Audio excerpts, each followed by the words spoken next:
সবাইকে স্বাগত জানাচ্ছি আমার চ্যানেল ছোটো মুখে বড় কথায়। অনলাইন জগতে এখন কি বিচিত্র সব জিনিস নিয়ে আলোচনা চলছে। আমাদের উপদেষ্টা মণ্ডলী, আমাদের যাদেরকে দেখে আমরা বিপ্লবের এক কঠিন ইচ্ছা পোষণ করেছিলাম, প্রত্যেকটি জনসাধারণ যারা সক্রিয়ভাবে অংশগ্রহণ করেছিলাম, যারা মনস্তাত্ত্বিকভাবে অংশগ্রহণ করেছিলাম, যারা দর্শক হিসেবে অংশগ্রহণ করেছিলাম, যারা একজন আবেগ নিয়ে অংশগ্রহণ করেছিলাম, তাদের মধ্যে আজকে যে সংগ্রাম চলছে, আজকে যে যুদ্ধ চলছে, অথবা একজনের ব্যক্তিগতভাবে যে আক্রমণগুলো চলছে, সেগুলো নিয়ে আলোচনা করতে বসেছি। আমি আমার চ্যানেলের নাম সবাই জানেন, এখানে ছোটো মুখে বড় কথা। আর আমি হয়তো আমার এই আলোচনাটা একটু লম্বা হতে পারে। আমি এখানে রেফারেন্স হিসেবে 5টি ভিডিও নিয়ে এসেছি, 5টি ভিডিও এবং আরও কিছু লিঙ্ক রয়েছে। আমি সবার কাছে ক্ষমা চেয়ে নিচ্ছি, কারণ এখানে আমি অনেকগুলো চ্যানেলের ভিডিও ইউজ করেছি এবং কারো রেফারেন্স হিসেবে ইউজ করা হয়েছে, কারো ফেসবুক পেজের লিঙ্কগুলো ইউজ করা হয়েছে। সবার কাছে আমি ডিসক্লেইমার যেটাকে বলে, আমি সে আগেই স্বীকার করে নিচ্ছি যে আপনাদের এই ভিডিও এবং রেফারেন্সগুলো আমি আলোচনাতে ব্যবহার করেছি।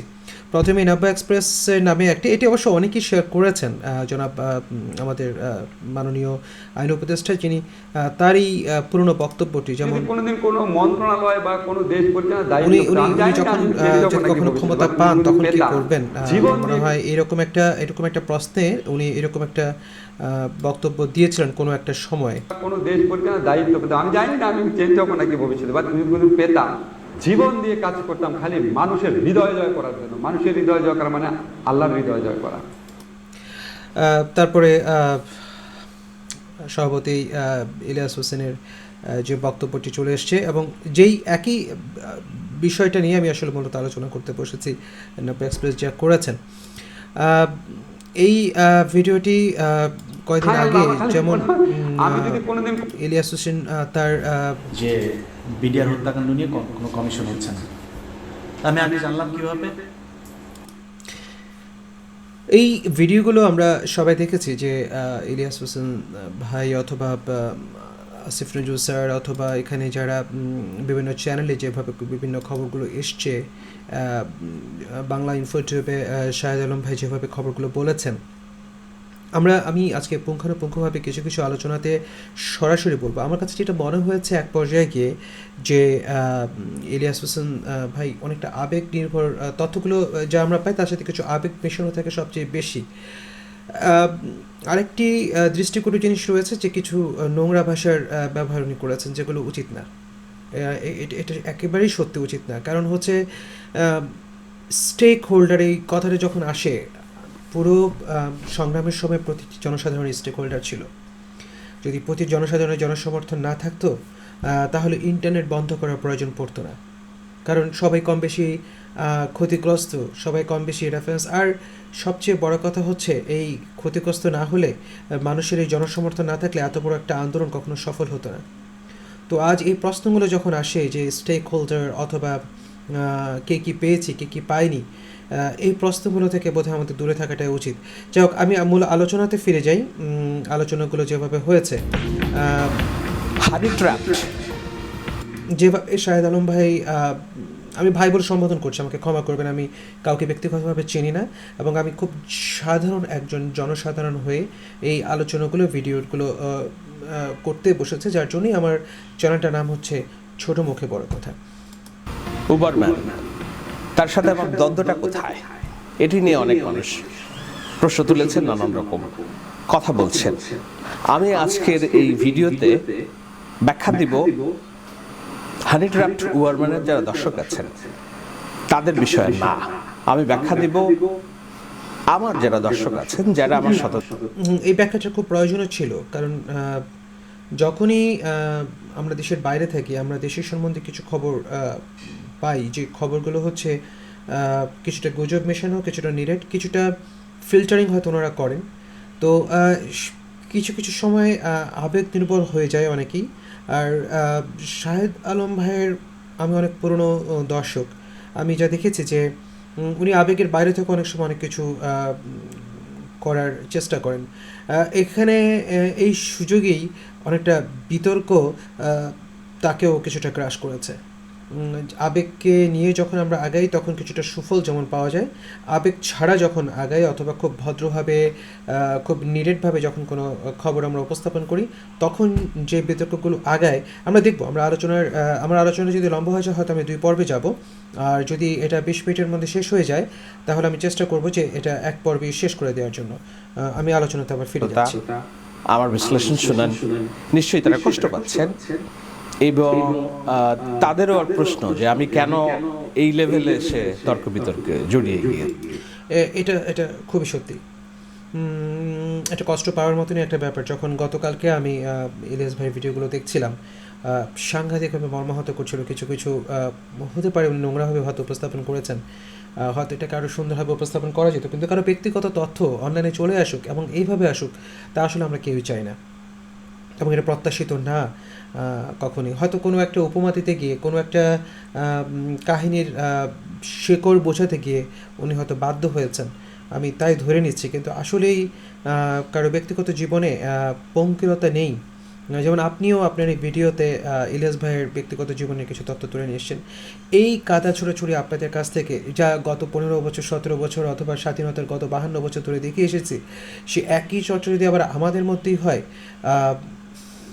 আমরা তো আসলে মানুষ, এটা সত্যি যে এটা আমাদের মধ্যে হওয়াটা খুবই স্বাভাবিক এবং এটা হয়তো হওয়ারই কথা ছিল, কিন্তু আড়ালে হাসছে আমাদের শত্রুরা, অথবা আমরা তাদেরকে শত্রু গণ্য করছি, অথবা যাদের উপরে আমরা আজকে জয়ের পতাকা উড়াচ্ছি, তারা কিন্তু হাসছেন। নিঃসন্দেহে হাসছেন না, শুধু তারা তালি বাজাচ্ছেন যে চির ধরেছে এদের মাঝে। ঠিক এরকম একটা ব্যাপার। আদর্শ হোক, সময় হোক, জোর হোক, পরিস্থিতি হোক, যে কারণে হোক কোনো না কোনো কিছু ঘটছে। এই ঘটনাগুলোকে নিয়ে অতিক্রম করে আমরা সামনে কীভাবে এগোতে পারি। আমি এই ক্ষেত্রে পিনাকি দাদাকে দাদা বলছে, ক্ষমা করবেন। আমি পিনাকি দাদাকে আমার কাছে, আমি একজন মুসলমান, সাচ্চা মুসলমান, কিন্তু কেন যেন আমার কাছে সবসময় মনে হয় একজন দেবতা তুল্য মানুষ।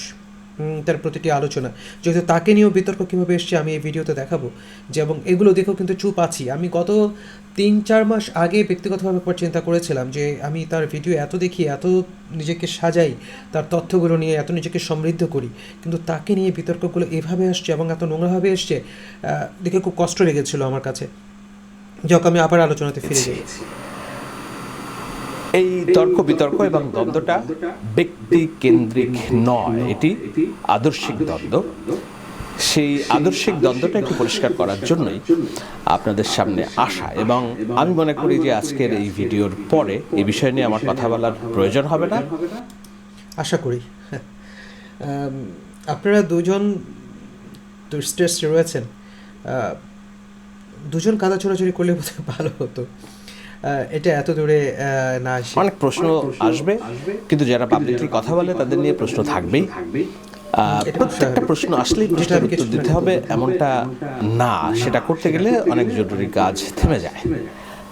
কিন্তু যেহেতু বিষয়টা এসেছে, কেন আমি এই দ্বন্দ্বে জড়ালাম, অর্থাৎ আমার সাথে কি দ্বন্দ্ব এই হানি ট্র্যাপটের। হানি ট্র্যাপ নামটা উনি আগে কোনো একটা ভিডিওতে ব্যবহার করেছেন, আমি ভুলে গেছি, যদিও মনে পড়ছে না।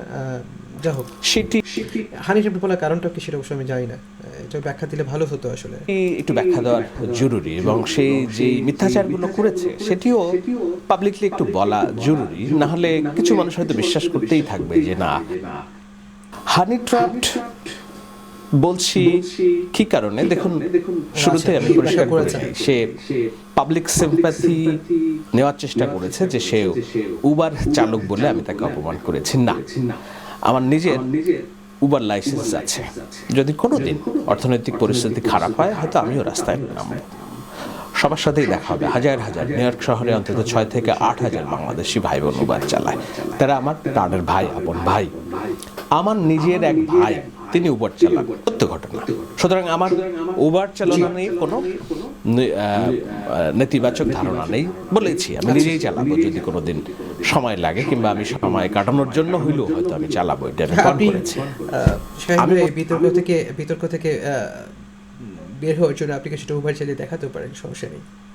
এখানে উবার চালানোটা দোষের কিছু না, এটা বোঝানোর জন্যই আসলে এত কথা। আর আপনি যদি কাউকে উবার চালক বলে দুঃখ দিয়ে থাকেন অথবা কেউ যদি দুঃখ পেয়ে থাকে, এটা নিতান্তই আসলেই কষ্টকর। হয়তো কোনো এক আলোচনাতে অনেকভাবে চলে আসে কথাগুলো, অনেকে এটাকে ব্যক্তিগতভাবে নেয়। এটা খুবই বাস্তব একটা জিনিস। বলেছি একজন বিশেষ হানি ট্র্যাপড উবারম্যানের কথা। আচ্ছা। এই হানি ট্র্যাপড কেন আমি বলছি সেটার ব্যাখ্যা দিব, এবং তার সাথে আমার আদর্শিক দ্বন্দ্বটা কোথায় সেটার ব্যাখ্যা দিব। তবে তার আগে চলুন সাম্প্রতিক যেসব বিতর্ক হচ্ছে সেটি সম্পর্কে আপনারা একটু অবগত হন। যেমন সে একটি অডিও কল ছেড়েছে 30 সেকেন্ড, স্বভাবতই তার এটা যারা আপনার আগের ভিডিও দেখেছে, একদম শুরুর দিকের ভিডিওগুলো দেখেছে, তারা অনেকেই জানেন যে আপনি কিভাবে এই ভিডিওগুলো দেওয়া শুরু করেছিলেন এবং আপনি কি করতেন। আপনি নিজেও, আমার যতদূর মনে পড়ে, আমি আপনার ভিডিওর ব্যাকে গেলাম না, আমি একবার ভেবেছিলাম যখন ভিডিওটা করতে বসবো তখন আমার নিজেরও মনে পড়ে 2-3 বছর আগে আপনি কোনো একটা ভিডিওর শেষ পর্যায়ে গিয়ে বলেছিলেন যে আপনার যে ব্যবসাটা আপনি শুরু করতে যাচ্ছেন এবং একটা অফিস সম্ভবত আপনি নিয়েছেন নিউ ইয়র্কের কোনো একটা জায়গায়। তখন ছোট করে আপনি বলেছিলেন যদি কারো আপনি কাজের কথা বলেছেন, যদি কারো এই ধরনের কাজের সহায়তার প্রয়োজন হয় নিউ ইয়র্কে, আপনার সাথে যেন যোগাযোগ করে আপনি ব্যাপারে সহায়তা করবেন। এবং আপনার এই জিনিসটা সম্বন্ধে আপনার পূর্ণ দর্শক যারা, তারা কিন্তু জানেন, অনেকেই জানেন। আমি এই জিনিসগুলো উদ্ঘাটন করার জন্যই বসেছি। আমি এই জিনিসটা আমি প্রত্যক্ষ আছি। হয়তো এই জিনিসটাকে ইলিয়াস ভাই নোংরাভাবে উপস্থাপন করেছেন অথবা অন্যভাবে হয়তো উপস্থাপন করার চেষ্টা করেছেন, সেরকম কিছু একটা হয়েছে। ভুল বোঝাবুঝি এখানে হয়েছে, এটা সত্যি। আমাদের মধ্যে ভুল বোঝাবুঝি হওয়াটা খুবই স্বাভাবিক এবং এটা আমরা সবাই মানুষ, এখানে শুরুতেই বলেছি, এবং এই জিনিসগুলো হতেই পারে। এই ভিডিওটা আমি বারবারই বলছি যে অনেক লম্বা হয়ে যেতে পারে, হয়তো আমি 2 পর্বে নিয়ে যেতে পারি, কিন্তু আচ্ছা শাহেদ ভাই, আমি দেখি কিছু বলছে, আমি দেখি আনলাম, ঠিক আছে আপনি এটা ব্যাখ্যা দেন, তারপরে আমি দেখছি কি করা যায়। তো সে এটা ব্যাখ্যায় পরিষ্কার করেছে। কি ব্যাখ্যা দিয়েছে খলিল ভাই, খলিল বিরানির, সেটা আপনারা শুনেছেন এর মধ্যে। তবু আরেক এখানে আমি বাড়ি বলতে যেটা, এগুলোতে আমাকে আর জড়িয়েন না। একটা এখানে তো আসলে ছোটো ছোটো করে অনেকগুলো প্রসঙ্গ আসছে। একটা আপনি ভিডিওর কোনো একটা জায়গায়, এই ভিডিওটির কোনো একটা জায়গায়, দ্বন্দ্বটা কোথায় ব্যক্তিগত নাকি আদর্শিক, এই ভিডিওটার কোনো একটা জায়গায় ইলিয়াস ভাইয়ের একটি মন্তব্য, ইলিয়াস ভাইকে নিয়ে আপনি রাতে খেতে গিয়েছেন, আমি মন্তব্যটাকে নিয়ে বলুক এটা মিথ্যা। মিথ্যা হলেই তো আমার কাছে সব ছবি আছে, ভিডিও আছে। আমি নিয়ে কথা হচ্ছিল, ভাই কি হবে, তা আমি বললাম যে দেশে তো এখন আওয়ামী লীগ তো চলে গিয়েছে, এখন তো রাজনৈতিক দল দুটি, তো এখন লড়াই দুই দলের মধ্যে শিবির আর জামাতের সাথে না, শিবির এবং জামাতে এবং ইসলামী দলগুলোতে হাজার হাজার লক্ষ লক্ষ তরুণ আছে যারা বাংলাদেশকে ধারণ করে। হ্যাঁ, এখানে আপনি একটা ক্যাটাগরাইজ করেছেন যে ইলিয়াস ভাইকে, যে উনি হচ্ছে শিবিরের মধ্যে অথবা জামাতের মধ্যে একটি দল রয়েছে যারা পুরোপুরি পাকিস্তানের জাতীয়তাবাদ ধারণ করে এবং সেখানে পাইক্কা লিখে, নিজেও আপনি আপনার পেছনে পাইক্কা হানি ট্র্যাপড উপরে যারা লিখেছেন। এই যে আমি কালকে ইলিয়াস ভাইয়ের ভিডিও দেখছিলাম, তিনিও তাদের দলের ভিতরে, জামাতের ভেতরে, বিএনপির ভেতরে কারা কারা ভিন্ন ভিন্ন মত পোষণ করেন সেই ভিডিওগুলো, সেই রেফারেন্সগুলো নিয়ে এসছেন। এই জিনিসগুলোকে এইভাবে উপস্থাপন করে জিনিসগুলোকে সস্তা বানিয়ে ফেলা অথবা খেলো বানিয়ে ফেলাটা খুব, আমার কাছে মনে হয় যে খুবই খুবই খুবই খুবই একটা বাজে ধরনের ব্যাপার। কারণ হয় কি, তখন অনেক গুরুত্বপূর্ণ তথ্যগুলোকে আমরা মজা হিসেবে নেই এবং একটা খেলো হয়ে যায় এবং হয়তো আমাদের উদ্দেশ্য থাকে জনসাধারণকে জানিয়ে, আমি জানি না আমি কতটা গুছিয়ে বলতে পারছি, কিন্তু জনসাধারণকে জানিয়ে দিয়ে জিনিসটাকে স্বাভাবিক করে ফেলা। জিনিসটা স্বাভাবিক হয়ে যায়, জিনিসটা কিন্তু ঘটে, এবং যখন ঘটে তার পরিণামটা হয়ে যায় খুব ভয়ঙ্কর। আপনারা যারা দেশের বাইরে বসে ভিডিওগুলো বানাচ্ছেন, এটাও সত্যি যে খুব সহজে বানিয়ে ফেলা যায় অনেক কিছু। আর আমরা যারা দেশে বসে ভিডিওগুলো বানাতে হয়, আমাদেরকে অনেক সাহস, অনেক চিন্তা, অনেক ভাবনা করে বানাতে হয়, অনেক কথাবার্তা, কারণ এখানে ভিন্ন মতের মানুষ আশেপাশে ঘোরে এবং এই বাংলাদেশে কি হয় কি না হয় সেটা আমাদের চেয়ে আপনারা আরও ভালো জানেন। আপনারা সহ্য করতে না পেরে বাইরে গিয়েছেন, তারপরে হয়তো এখন একটা প্রফেশন ধারণ করে আপনারা এখন এই ভিডিওগুলো ধারণ করতে পারছেন, ভিডিওগুলো বর্ণনা করতে পারছেন।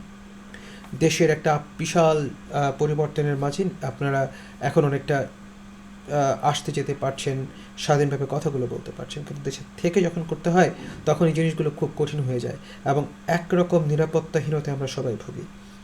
এটা খুবই স্বাভাবিক। আপনাদের আত্মীয়স্বজন যারা রয়েছেন, আপনারা যে ভিডিওগুলো বানাচ্ছেন তারাও কিন্তু আপনাদের কারণে নিরাপত্তাহীনতায় ভোগেন। আপনাদের পরিচয় অনেক সময় দেয় কিনা আমি জানি না। যাই হোক, আমি বারবারই আসলে আলোচনা থেকে বেরিয়ে আসছি, মূল আলোচনা লাল সবুজের পতাকাকে ধারণ করে, তারা দিল্লির দাসত্ব মানে না, পিন্ডির দাসত্ব মানে না, ইসলামাবাদকে পছন্দ করা, তার পাকিস্তানের হেজিমনি পছন্দ, তার যাই হোক, আমি এই পুরো ভিডিওটা দেখেছি এবং দেখে ভাষা আমরা খুঁজে সবাই না, অনেকে তোমাদের দেখেছি। এই সব ধারণা ঠিক নেই। আসিফ নজরুলের সাথে আমার কোনো প্রেম নেই, আসিফ নজরুলের কাছ থেকে আমি একটা পয়সা সুবিধা নেইনি কোথাও, আমার নেওয়ার দরকারও নাই।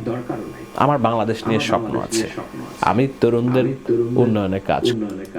আমি সাংঘাতিকভাবে শ্রদ্ধা করি শাহেদ ভাই, আপনার চিন্তাভাবনা আপনার, এবং আমরা 4 তারিখ রাতে, আমি যখন রিসর্টে 3 তারিখ রাতে 3 থেকে 4 তারিখ রাতে আমি একটা রিসর্টে চাকরি করছিলাম, তখন আমরা যখন আপনারই একটা পোস্ট দেওয়া হয়েছিল কোনো একটা জায়গায়, আমার সহকারী একজন কর্মকর্তা রয়েছিলেন, উনি আমাকে বর্ণনা করছিলেন এবং আপনার সাংঘাতিক একজন ভক্ত উনি আমাকে দেখাচ্ছিলেন যে আপনি already chief of the army staff and এই মেসেজগুলো একটা বিবৃতি স্বরূপ কিছুটা দেখাচ্ছিলেন।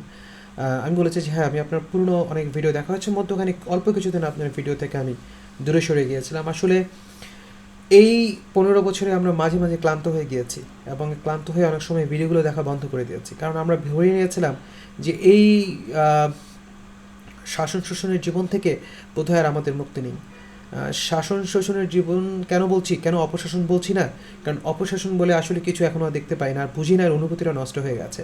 কারণ অপশাসন থেকে মুক্তি পাওয়া হয়নি তো কখনো, আর মুক্তি আদৌ পাওয়া যাবে কিনা তা জানি না, জাস্ট মুদ্রার এপিঠ ওপিঠই মনে হয়, আর কিছুই না। কিন্তু এটা সত্যি কথা, ওই শোষণটা থেকে বের হতে পারবো কিনা সেটা বুঝে উঠতে পারছিলাম না। আর শোষণের কতটুকু আপনারা দেখেছেন, কতটুকু শুনেছেন, কতটুকু উপলব্ধি করেছেন তা জানা নেই। তবে এই 15 বছর, যাই হোক, আমরা আবার আলোচনাতে ফিরি, বারবারই আলোচনা থেকে বের হয়ে যাচ্ছি। মূলত এখানে যেই প্রসঙ্গটি আনতে যাচ্ছিলাম, বিএনপিকে মাইনাস করার চেষ্টা চলছে। গতকাল ইলিয়াস ভাই যে বক্তব্যগুলো দিয়েছিলেন, আমি সেই আলোচনা যারা জানিয়েছে তারাই জানিয়েছে যে সামনে অবস্থা খুব ভয়াবহ। বিএনপি, জামায়াত সহ এই যে ব্যক্তিগত যে বিষয়টা নিয়ে এসছেন আপনি শাহেদ ভাই, যে ইলিয়াস ভাই তার হাজব্যান্ডকে, তার ওয়াইফকে, ক্যান্সার আক্রান্ত ওয়াইফকে উনি ছেড়ে দিয়ে উনি একজন মহিলাকে বিয়ে করেছেন, এই তথ্যটা বেদনা দিয়েছে। সত্যি কথা, এটা এই ব্যক্তিগত তথ্যটা আপনি বলেছেন আপনার মুখ দিয়ে বের হয়েছে, এটা এক ধরনের বেদনা দিয়েছে। এবং দ্বিতীয় আরেকটা বেদনা পেয়েছি যখন ইলিয়াস ভাইকে বলতে শুনেছি, তার কথাগুলো আপনাদের ব্যক্তিগত এই জিনিসগুলো সত্যি মিথ্যা জানি না, পুরো ব্যাপারটি বেদনাদায়ক। অনেক লোকজন আছেন, তাদের কিছু লোকজন পুষা ফেলেন যে ইলিয়াস ভাই হলো গিয়ে আমাদের শত্রু, ইলিয়াস ভাই মনে হয় নতুন কিছু বোধহয় চায়, আমরা নতুন কিছু চাই না, আমরা এই দেশে নির্বাচিত সরকারই চাই। কিন্তু এই সরকারের কাছে আমাদের কিছু চাওয়া ছিল, সেই চাওয়াগুলো পূরণ যে হবে না সেটা কবে জানলাম? বিডিআর হত্যাকাণ্ড নিয়ে যেসব জওয়ানরা জেলখানায় আছে, আমি কল্পনাও করি নাই যে 5 তারিখের পরে প্রথম শুনানি যেটা হইল সেখানে তাদেরকে ছাড়বে না, কিন্তু ছাড়া হয়নি। কেন ছাড়া হয় নাই?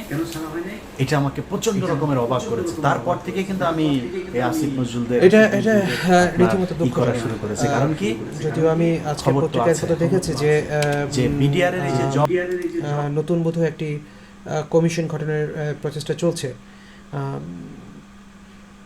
ভয় লাগছে যে আপনার কানটা না কেটে ফেলতে হয়, আপনি কান কাটার একটা কথা বলেছেন। এই বিডিআর জওয়ানদেরকে তারা ছাড়বে না, কারণ এদের কাছে অনেক তথ্য আছে যে তথ্য তারা বের করতে চায় না। 5 তারিখ থেকে আজ পর্যন্ত এর মাঝখানে 2 জন জওয়ানকে মারা হয়েছে। সামনে 9 তারিখে একটা শুনানি আছে, জামিন শুনানি, 4 নাম্বার শুনানি 5 তারিখের পরে।